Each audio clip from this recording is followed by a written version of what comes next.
One big conversation across Silicon Valley is the AI talent war and the massive pay packages that companies are offering to secure top talent. In that same vein, the information has exclusive reporting about OpenAI's big employee stock grant pool. Joining me now is the author of the piece, Sri Muppidi, our OpenAI and Anthropic reporter. Sri, welcome back to the show. It's great to have you here. Great to be here.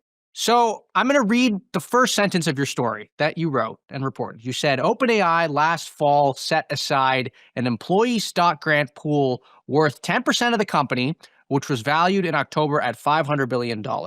So I don't want to assume that people know how these stock grant pools actually work. Help us understand what you found and what it means.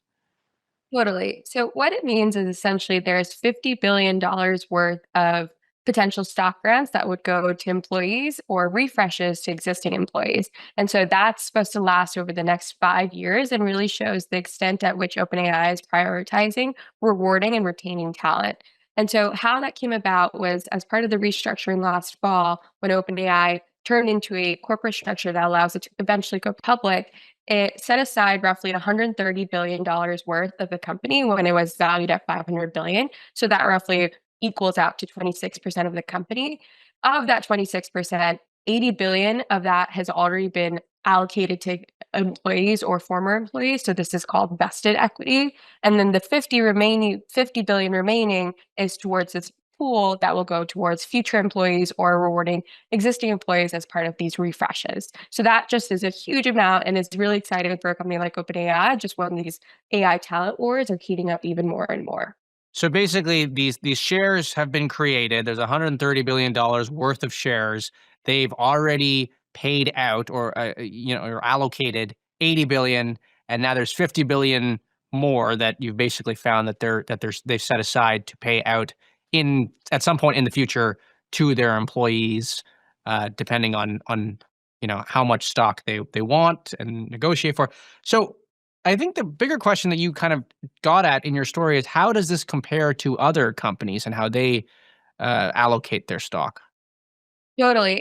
It's quite a large amount for a private company like OpenAI, but actually is more similar to a company like Meta, for example. Over the last 5 years, Meta allocated roughly 66 billion of stock compensation. So comparing this to OpenAI's 50 billion, for example. But Google, for example, spends a lot more. They spent roughly 100 billion over the last 5 years. Of course, these are historicals versus the 50 billion is towards OpenAI's future 5 years. And so maybe we'll see Meta and Google spend also increase. But one thing that really stands out is that Meta and Google, of course, are much larger companies. They have huge market caps and they are in like hundreds of billions of revenue. And so when you're comparing against OpenAI, that's at least ended last year in 13 billion in revenue, you really see sort of the jump and disconnect there. But I think that really shows again OpenAI's ambitions to try to compete with the likes of this. Just because if you are having these top AI researchers and you're competing against Google and Meta, you need to be able to keep up. And so I think that shows that. The other thing I wanted to highlight too was that the employee stock grant pool is 10% of the company at the current 500 billion valuation. But of course, as OpenAI raises more money and the valuation increases, that stock pool worth actually goes up as well. And so that kind of you see that as well with the stock compensation expenses that they've allocated from their like last summer's projections as well. Do investors like this? Investors, I think, understand that this is a part of a private company's future and like it's necessary to be able to reward talent and be able to compete. And so overall, they understand this, but of course, it bites when you have like dilution from, for example, $130 billion worth of employee stock grants, especially this $50 billion pool. But I think they understand it's necessary. And so it's something that they're sort of like accepting.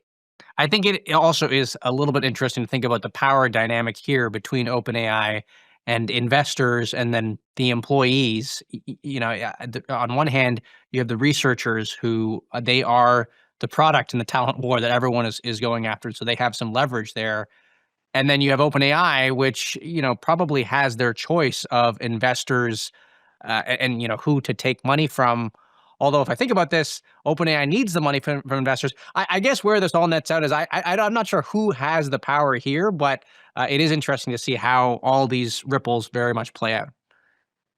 Totally. I think employees are working hard right now is what I'm hearing, but, they're being rewarded well as well. For example, in a recent, court filings that my colleague Rocket had found, they found that Ilya, one of the co-founders of OpenAI, had, like, roughly 4 billion invested equity by 2021, and so you can imagine how much more he potentially has now, and so even after having left the company, and so I think that just shows the stake and the size of the stakes that employees are getting.